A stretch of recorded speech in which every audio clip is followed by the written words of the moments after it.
All right, what is up, guys? David here, along with Glenn, talking about the rest of the NFL playoffs, what we think is going to happen, and our thoughts on what was announced today, the San Diego Chargers now becoming the Los Angeles Chargers. So, Glenn, take it away. What is up, guys? It has been a while, but the Smashmouth crew is back, and today, as David said, we're going to talk about the divisional round of the playoffs. Now, obviously, we're a little late on the boat. Playoff matches have already happened. We'll just go over that really fast. The Texans beat the Raiders, the Seahawks beat the Lions, the Steelers beat the Dolphins, the Packers beat the Giants. I don't think there was any upsets there, to be honest. Those were all pretty much what Vegas had in store. Now to the next round. Seahawks and Falcons. We'll start off with that game. That is the first game on Saturday at 4:35, and we'll let David actually tell you what he thinks first in that matchup. All right, so this matchup is going to be the elite offense in the Atlanta Falcons versus the elite defense in the Seattle Seahawks. And I think the key to this game is it comes down to who wins that matchup. Is Matt Ryan, Devontae Freeman, Julio Jones, are they going to be able to overtake the power of Bobby Wagner, Richard Sherman, Earl Thomas, Cam Chancellor, those guys? Are they going to be able to do it? And I honestly think the answer is yes. I have the Atlanta Falcons winning this game. I think it will be close, but I think, Matt Ryan finally gets over that hump, wins a playoff game. The team this year is good enough to do it. The defense is obviously questionable. A lot of people have been saying that, but you know what? The defense also got them to a division win. So I'm going to take the Atlanta Falcons in a close one. Okay. Actually, Earl Thomas is out for the year. Remember, he was Yep, considering I forgot about retirement. that. Right as I said it, I But remembered. that's big. Let me tell you why. That when you lose an anchor to your defense, I'm not saying the Seahawks still don't have a great defense. I'll still put them top five in the league, but now they're in a new environment. This is playoff football. They did win last week, but I'm telling you right now, he is going to be surely missed this week when you have Julio Jones going over the middle, to the left, to the corner, everywhere in the world Julio Jones can go. Matty Ice is finally going to break that Atlanta has been reputable and so damn long that the Hawks choke every damn year, the Falcons choke every damn year, the Braves haven't even seen the playoffs in a long time. This is finally going to be it. They got a new stadium coming about that's $1 billion, however the hell much it is. This is a game the Falcons have to win, and I think Matty Ice finally comes through. Doesn't tear apart the Seattle defense because that's pretty hard to do, but it's definitely going to be like 24-21 Yep. Falcons. I think their kicker, what's his name, Matt Bryant, finally Yep. makes a big field goal, and the Falcons win this game. So that's going to be my prediction on that game. We'll move on to the next game. We have the Texans versus the Patriots, and good God Almighty, please let something happen big in this game, David. Yeah, I'm hoping for the same thing because I hate the Patriots just as much as the next guy. And obviously it sucks, being from Wisconsin and seeing J.J. Watt having to sit out these games. Because, that'd be a big reason for me to root for the Texans going forward. To come out of the AFC and to be able to play this. But I don't know. I do honestly think the Texans stand a chance in this game. Their defense has been crazy good this year. It was ranked number one, I believe, at the end of the regular season. And if anybody can stop Tom Brady, it's a number one ranked defense, And I think it's going to be a close game. And you know what? My final decision, I'm going to say the Texans come away with the upset. As much as I want to say that, as much as I can't stand the Patriots, and I really want not only the Patriots to lose, but I want like Brady's leg broken or something, it's just not going to happen. It's the Texans. I mean, the Texans are just, they're the Texans. That's all I should have to say. The Texans will find a way to lose, and they don't have to find a way to lose this game. They'll just have to show up on the field, and the Patriots will dominate them. Their defense is pretty decent. If any defense can hold up to the Patriots, I believe it's the Chiefs and the Texans. But again, Brock Osweiler, I mean, let's be real. Brock Osweiler is not going to outperform Tom Brady, and the Patriots do have actually a decent defense. So when we're comparing the teams, the Patriots are just a way better team. They're in Foxborough where the Patriots just cannot lose. The damn Patriots will win this game because the Texans are just not up to the par, in my opinion. Unless Lamar Miller controls this game. That's the one thing they can do to control this game. Lamar Yep. Miller needs to run that ball like he's holding on to Satan. He needs to run that clock out. Him and Alfred Blue maybe can team up and just control that. They have to hold the ball for like 12 minutes every single quarter in order for them to have a legit chance, in my opinion. So Yep. I'm going to go with the Patriots, but I hope to God I'm wrong and the Texans upset them. We'll go to the next matchup. This, to me, is the most. Now we do have Packers Cowboys, but this to me is the most interesting matchup because this is a super high octane offense in the Steelers versus one of the best defenses you'll ever see. They're the most opportunistic defense in the history of the NFL, in my opinion. We'll let David go first. This is Steelers Chiefs. This is Sunday, 1:05 p.m. All right, so I'm just gonna come right out and say it. I have the Pittsburgh Steelers winning this game for basically one reason only. Like you said, the high-powered Steelers offense versus the Chiefs defense. But then you got to look at it the other way too. You have the Chiefs offense versus the Steelers defense, and this Steelers defense has come a long way this season. They've made a lot of improvements. You know, the first 4 or 5 games they were ranked very low in the league. They were not looked at as a very scary defense. It was, offense or die for the Steelers. And they've come a long way as the season has progressed. And I don't see Alex Smith as a man that can lead this team into the playoffs like he has during just the regular season and be able to, take them anywhere past this one and done round. So I'm gonna have the Steelers winning this game. Probably a touchdown or 10 points or something. I'm going Chiefs here. Let me tell you why. Alex Smith doesn't have to be that guy. Alex Smith doesn't have to be Tom Brady, Big Ben in this game. Alex Smith needs to be Alex Smith. The Chiefs will control this game with their run game. Big Ben, Antonio Brown will be locked on. The Chiefs have the corners to do it. I don't know why I can't remember the guy's name right now. Is it Peters? I know they have it back there. I'm telling you right now, Brown will be locked. If Ladarius Green does not have a big game, the Steelers lose. If Ladarius Green comes out of nowhere, and I don't even know if he's playing, to be honest. If he doesn't even play, that's huge. That's Right. another huge piece for the Steelers. I'm telling you right now, Le'Veon Bell is great. Big Ben is great. That defense, you made a great point. They were terrible to start the year. Absolutely terrible. The last 7 games of the year, they played like a top 5 defense in the league. But do you remember who they played? Besides the Ravens, they played the Giants. I get that. The Giants are pretty, but their offense is garbage, which you already seen in the playoffs. The Yeah. Giants' offense is just terrible. They didn't really play anyone decent. The Redskins, you know what I mean? They didn't play like the Patriots. They didn't play the Seahawks. They didn't play anyone. They actually did play the Seahawks, and they lost. That was before, but we'll get into that another time. Just I don't know, man. I don't see the Steelers winning this game, especially in Arrowhead. The Chiefs do not lose in Arrowhead. That is one of the toughest besides, stadiums in the NFL to play in. exactly. Besides Foxborough, nobody wins in Arrowhead. The Chiefs were down opening game, and you know this as a Chargers fan. They were down like 28-3 or Yep. something like that. And they came back in 131-28, which is probably why the Chargers aren't there anymore. It's insane. The Chiefs are just the run game is too damn good. They're going to control that clock. Alex Smith is a game manager. He can hit Travis Kelce. He can hit Jeremy Maclin. He can hit what's the guy's name? The freaking no racism, but this fast black guy Hill. What's his name? Oh, Tyreek Hill. Tyreek Hill. They have so many weapons. People think if Alex Smith wants to air the ball out, he can. And I'm telling you right now, he's going to. And I think the Chiefs win this in a very close game. I think it's going to be like 27-21, 27-24. And Arrowhead's the key. If they were in Pittsburgh, I'd pick the Steelers. But because they're in Arrowhead, knowing the Chiefs were the 2 seed, I just think the Chiefs will pull this one out. Okay, so All right. hold on. Oh, Just go ahead. because this just popped in my head, let me go off topic for 1 second. Okay. So let's say with the weapons the Chiefs have, you flip Alex Smith and Matthew Stafford. So you put Stafford on the Chiefs. Are they a better team? Oh hell yeah! No, there's no doubt about it. You put Stafford. If you give Stafford those weapons, if you give Stafford that offensive line that the Lions do not have, And that run Matthew game. Stafford becomes.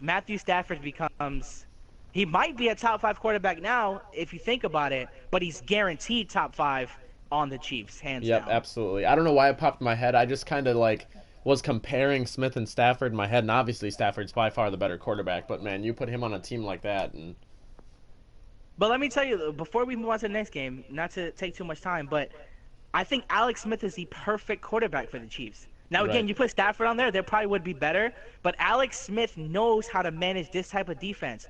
Andy Reid knows what he's doing with Alex Smith. That's why Alex Smith is still there. That's why they didn't go out and get another quarterback. That's why they were talking about, oh, they're interested in RG3, and they didn't even touch him because they know Alex Smith is the perfect quarterback for this team. Yep. All right, so this is probably going to be the most high-powered game. This is probably a bandwagon nation game. Everybody's fans just jumping on these. This is the game right here that you're going to want to watch, and the game the NFL wants everyone to watch. Green Bay Packers, Dallas Cowboys in Dallas. Jerry Jones, Aaron Rodgers, Ezekiel Elliott. I mean, it probably doesn't get much better. So, David, go ahead. All right. So, man, I mean, to really delve into this one, the Packers are gonna have a hard game. I mean, and it's crazy for me to be saying that. But the Packers are gonna have a hard game because if Dak Prescott can find Dez Bryant at all during the game, it's gonna be bad news for the Packers. And I said this last week when they played the Giants. If Eli Manning could have found Odell, it would have been bad news because the Packers are down to fifth, sixth string cornerbacks. They've been pulling up, practice squad guys and safeties to play corner. They moved Micah Hyde there for part of the game 2 weeks ago. I mean, it's just a hot mess at the cornerback position for the Packers. So if Dak Prescott can find Dez Bryant, can find, these other guys, even can find Jason Witten, on those little out routes, the Packers are going to have a hard time. But I'm still going to have the Packers taking this game because of the rookie in Dak Prescott, the rookie in Ezekiel Elliott. Yes, I think Ezekiel Elliott is still going to have a huge game, especially behind that O-line. But Dak Prescott is not in the mindset to lead a Cowboys team past the first round. He's, next year, 2 years from now, they go back. Yeah, I'm going to put them in a different conversation. I think they would beat the Packers easy. But I think Dak is one of those quarterbacks that's going to have a lot of pressure on him. He's going to be really nervous heading into this game, and it's going to show. Okay, before I get into my prediction, let me ask you a question then. What if Tony Romo was starting this game? What would you say then? That's rough. I think it's definitely a lot closer of a game. Man, I might give the edge to the Cowboys then. Okay, let me what is now you said the Packers don't have the corners. One other thing the Packers can't do is stop the run. Now they've done I mean, I don't want to say they can't, but when they face a running back of Ezekiel Elliott's stature, usually it turns out great for the running back. Right. So let me tell you, like you said, forget the cornerbacks. You don't have to worry about the cornerbacks. If Ezekiel Elliott is doing what he's done all year, Right. this game's over quick. This game's over quick. That's right. Even with Aaron Rodgers, the best quarterback in the league, hands down. Tom Brady doesn't have shit on Aaron Rodgers. I don't care what anybody says. Yeah. Aaron Rodgers does his thing on his own. Keep Aaron talking. Rodgers does it with. Aaron Rodgers doesn't. He started terrible because his weapons weren't. They weren't doing too well. Jordy Nelson says he's not hurt, but he's been playing hurt all year. I don't think When he's you're going to using play this week. Yeah, he's been playing hurt all year. So, and still, Aaron Rodgers still is going to win the MVP. At least I hope so, because he deserves it. But anyway, even with the MVP on that team, the Cowboys got a couple MVPs of their own. Yeah. And besides throwing the ball, they can run the ball, they can play defense. They're in Dallas, Right. which again, if they were in Green Bay, I'd probably pick the Packers. But they're in Dallas. Dallas has to win. Do you not understand what happens if Dallas loses this game? If Dallas loses this game, it's over for Dallas. Right. People say, oh, they still got a bright future. They still got the best running back in the league. They still have, they'll have Dak Prescott win a future. If they lose this game, the year they went 14-2, only lost to one team all year, number one seed, If they lose again after choking all the other times they win the playoffs, what is Jerry Jones gonna say? Like, oh, we had our best team ever and we still lost. Yeah. Dallas cannot lose this game. I think for that reason they're gonna step up. They're I don't they have to tame Aaron Rodgers. There's no way you can stop Aaron Rodgers completely. Although they do say Aaron Rodgers versus elite defenses has been terrible, which the stats do back that up. But I don't think the Cowboys are an elite defense. They're just an okay defense. Yeah. So I see Aaron Rodgers putting up like 3 or 4 touchdowns. And this is like a shootout, like 31-28, 34-28, something like that, where the Cowboys do come out on top. Let me just add in real quick. This season, Green Bay definitely improved against the run, ranking 7th overall in the NFL against the run. No, I know. They've done decent, but think about the running backs inside that division. The Yeah. Lions don't have a running back. The Bears got Jordan Hayward a little bit late. You know what I mean? And before that, it was Langford who wasn't doing anything, which is why he was benched in the first place. Adrian Peterson wasn't playing the entire year. I mean, the Right. teams they were playing didn't have any running backs. Now, go back and look when the Packers faced when the Packers faced Seattle, and even Seattle doesn't even have a good running back, and they think of rushed for like 130 yards. Yeah. So whenever the Packers were faced with a running back that could actually run, which we'll see now with Ezekiel Elliott, that'll be the tell-all be-all. But Yeah. nonetheless, that'll be a close game. If the Packers win, don't get me wrong, I wouldn't be like, oh my God, what an upset. If the Packers win, I'm like, hey, they got Aaron Rodgers. What are they, Yeah. So, once again, we both picked the Falcons. You picked the Texans in the upset. I picked the Patriots. You picked the Steelers. I picked the Chiefs. You picked the Packers. I picked the Cowboys. So besides the first game, we're split on each and every single game. Yeah. So those are our predictions, guys. Now let's get into the big NFL news. And because we have a Chargers fan here, it'll be interesting. The San Diego Chargers are no more. They are moving to LA, and they are going to be called the LA Chargers for now until they are able to change their name next year. And we are just going to discuss what we think about it, what we think the fans should think about it, and where we see the Chargers or wherever their team name is going to be in the future. So we'll let David go first as the honorary Chargers fan for now. Yeah, here's my thing with that. Being a Chargers fan, not living in San Diego or even in California to begin with, I mean, this really doesn't affect me a whole lot. If it was just gonna be, LA Chargers. Okay, I'd think about it because it's still the same team, the same, logo, other than the crap that they released today. Whatever, the same Phillip Rivers, the same Melvin Gordon, the same Jason Verrett on defense. But it will be this year. But what I found out earlier is because of the NFL rules, because they changed their jerseys in 2012, they can't again until next year, after this following season is complete. So what's going to happen is they're going to be the LA Chargers with the same navy blue jerseys, the same white away jerseys, the powder blues. But after this, they're going to be the LA whatever the hell the NFL wants them to be. They're going to change their colors. They're going to change their logo. Everything about them is going to be different except for the players. And of course, you look at it, people are fans of teams because of the players. That's why I became a Chargers fan in the first place, because of LaDainian Tomlinson. But, you totally rebrand that franchise. Yes, I'll pay attention to them. But am I going to say, I'm a huge LA whatever fan? No, I'm not. So, I mean, once they rebrand and redo everything, that's it. The LA whatever they want to be called won't be my team. Okay. Let me just say that everyone is crapping on the owner. Everyone is crapping on him like he did the wrong thing, like he didn't give the fans a chance to show up and show support.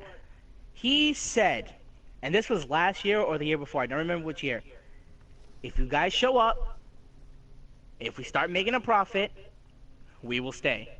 And what happened? What did the fans do? They didn't do shit. All they did was complain. All they did was say, oh, if you move, we're done. Instead of just going to the games and appreciating what you had at that time. Now, I know they haven't been good. I know the Chargers haven't been good, but there's plenty of garbage teams who put fans in the seats.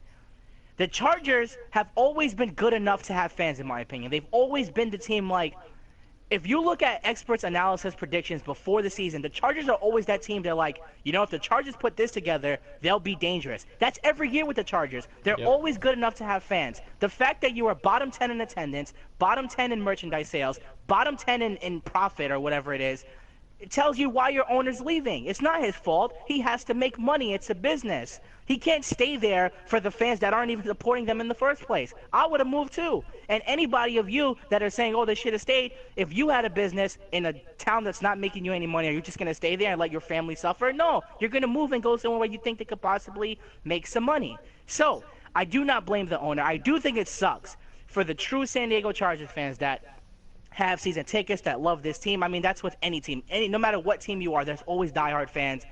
Even if it's smaller than other bases, there's still a group of that, and that sucks for you guys. And it blows, but you can't blame the owner for it. You just blame the situation. You blame the injuries that have caused Chargers fans not to show up, or whatever the case may be. Yeah. So Chargers fans should still support their team. I said the same thing with the Rams. Although the Rams were a different story because they left, came back, left it. I don't know. I know the Chargers did that too, but I don't know. I think both fan bases should still be on board with their team because at the end of the day, that's still the team you grew up loving.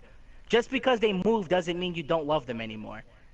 Unless you're signing a divorce like it's a marriage, and that's a whole nother analogy that we won't get into. But again, if it was me, if the New York Jets, which is my team, they don't even play in New York in the first place, they play in freaking Jersey. So if they moved to Texas and they were called the Texas Jets, or even if they changed completely and they still had Revis and Forte, whatever, I would still root for them because I don't have a choice. I'm not gonna root for the damn Giants. Giants can go to hell. So, I mean, I don't know. It's a tough situation. I get it, but you can't blame the owner is my only point. I don't know what fans want to do and things like that. That's up to you guys, and I can't tell you how to feel, but you just can't blame the owner is my point. Yeah, and I mean, and I'm one of the few Chargers fans that I feel like haven't been blaming the owner a whole lot. You and me talked earlier, about this and on Facebook and stuff, and I mean, you're right. I don't blame the owner either for moving. I mean, like you said, he's got to make money for his family, and the so-called Chargers fans in San Diego or in California weren't making him enough of it. And the problem here is until that new stadium in LA is built, they're playing in a soccer stadium with 30,000 seats maximum. Yeah. Now, are they going to get that stadium finished, and only have to play in the soccer stadium for 1 year only? I mean, is that a for sure thing? I don't think anybody knows that for sure. So, could they have maybe put it off a little bit? I think so. I mean, obviously, in the end, they're still going to be in Los Angeles no matter what. But, and yeah, you're right, it sucks. And yeah, I'm still probably going to be watching the Chargers whenever I can. But I don't know. It's definitely an interesting situation. Well, all right, guys. You got our playoff predictions. You got our Chargers talk. That'll be all. We're going to let David close it out, but I'll just say real quick, we're going to be doing a lot more podcasts. In the description below, we will link our page, our Smashmouth Baseball page. We'll even link our Smashmouth Sports page. We'll put another couple of links to our other videos, our other podcasts, so you guys can check those out as well. Thank you for being supporters, and we'll see you guys in the next video. David, finish it off. All right, guys, like Glenn said, we will be leaving the link to our Smash Mouth Baseball page on Facebook, the link to our Smash Mouth Sports page on Facebook. Make sure you guys go give those a like. Follow us on Twitter. Follow us on Instagram. There is actually an iFunny for us now. I made one of those a couple weeks ago. So yeah, go interact with those, like, comment. Tell us down below in the comments what you think is going to happen in the NFL playoffs or what your thoughts are on the Chargers moving to LA. But other than that, guys, we hope you have a good day and your team or individual athlete does not. Good night, everybody.